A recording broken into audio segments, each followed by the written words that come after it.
he says he's for the little guy, but he's actually built a lot of his businesses on the backs of the little guy. And he's a lot of little guys through eminent domain or through not paying contractors after you've built something. The little guys have, you know, suffered. So that the question is going to be about these Trump victims. The reason the messaging has gotten better since Alex's barn burner of an article 2 weeks ago is they're starting to talk about victims of Trump University, victims of Trump in Atlantic City. Before that, it was his conservative apostasies. Now it's actually you're for the little guy, but you've built your business on the backs of the little guy. Yeah. Breaking a law. I mean, we could just brush it off, but it shows you the danger of just saying things that aren't true and getting people to believe it and getting 20,000 people in a rally today to just lap it up as if it's true.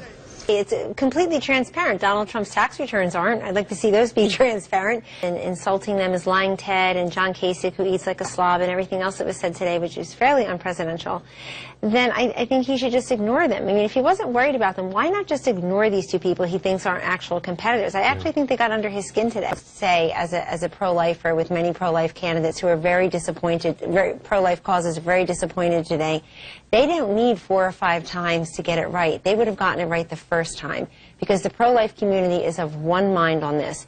You do not punish the woman. She is looked upon as a victim. But it's vulgar.